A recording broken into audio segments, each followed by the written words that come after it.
So we're talking about creating things and engagement, et cetera. And you mentioned it briefly when it comes to pivoting. Let's say something isn't working. And in a previous episode, you actually shared your experience at church where you guys started a giving kiosk situation. Yeah.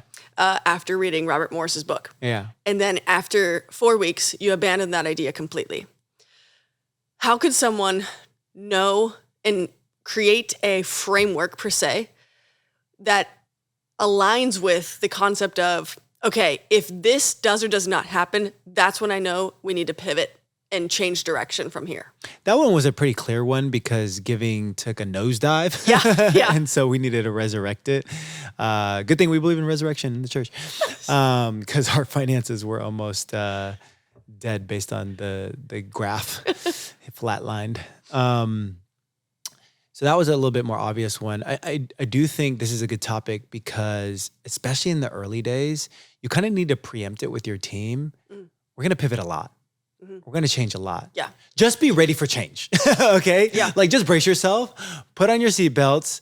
If you want to go on this ride with us, if you want to go on this journey, if you want to go on this adventure, just make it cool. If you want to go on this adventure, then just be ready for change. Right. Because we might be rolling out a Next Steps program today, but in 2 months, don't at me. Like we're probably going to change it if it's not working, right? Do things that work, right? Yeah. There's a balance though, where sometimes you need to let things mature long enough to know if it can work or not. And it's all situational. It's all contextual. Yeah. I would say this, here's a good decision framework that you can make quicker decisions and make quicker pivots on things that are quote unquote reversible, right? Okay.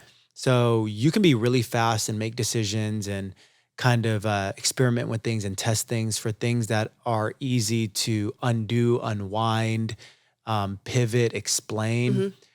But don't be so hasty with making those decisions, changes, and pivots for things that are irreversible or hard to reverse.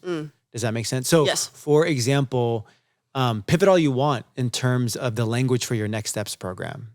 Go ham, right? Especially in the early days, if people really didn't like the whole like grow, discover, learn. I don't know even what the language is anymore. If they didn't like that and you needed more hipster language, do it to your heart's content. Yeah. No harm, no foul, especially if you only have like a couple dozen people.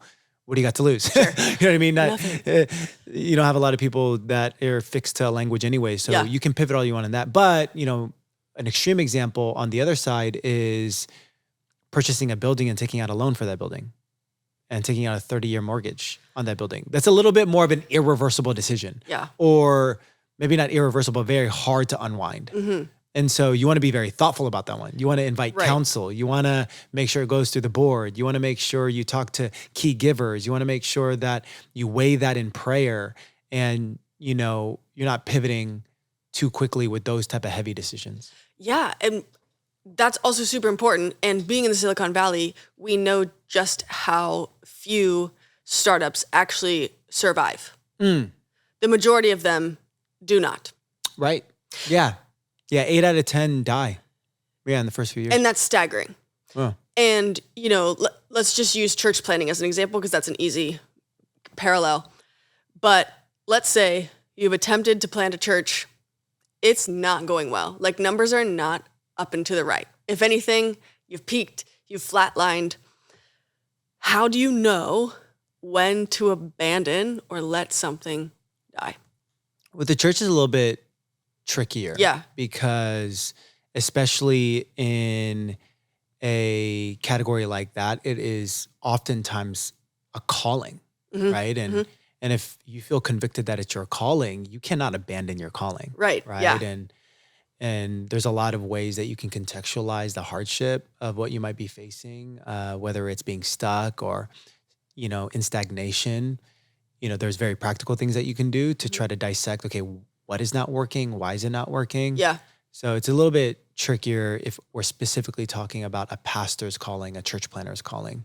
Let me zoom out a bit and just talk about, in general, whether you should abandon a project, a product, a platform, a feature, you know, even a startup, right? Sure. Because again, in the Silicon Valley, 8 out of 10 startups completely fail. Yeah. Part of the reason that is true, though, is because most of those 10 are moonshots, what we call moonshots. These are change the world or bust type ideas. Mm. These are really ambitious goals that, two of them, when they pan out real big. Yeah. And the 8 that fail, it kind of makes sense because it was already kind of impossible anyways. Mm. And so I would say that part of church planting should be not, am I going to abandon my church plan or not? But do I have 10 initiatives that I put out where enough failed to indicate that Yeah. I'm ambitious enough? Yeah.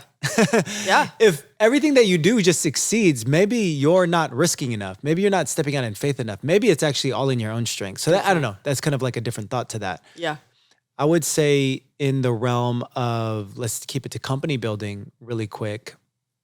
There's a couple things that will make it very clear to abandon ship. Number one, you run out of money. Companies don't run off volunteers like church can run off volunteers. Yeah. And so there's a stricter grading card on your worthiness to continue to stay in business. Because again, nobody's going to step into a career where they have to work for free because they have to pay their bills. They got to feed their family. Yeah. Right. So running out of money is one. Another one is if too many customers just sign up and don't want to continue using you, right? If the attrition rate, if the churn rate is too high and it's higher than the amount of customers that want to come on, then you either got to figure out how to plug that up or you're kind of just wasting resources because it's kind of in one door, out the other. Yeah. Right? Yep. Applying that to church is the same thing, right?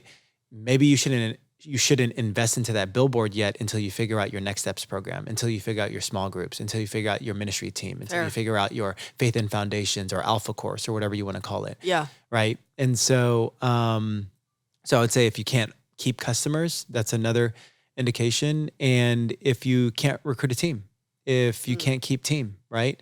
If again, team is in one door, out the other, you can't recruit top talent, things like that, it's going to be a hard road.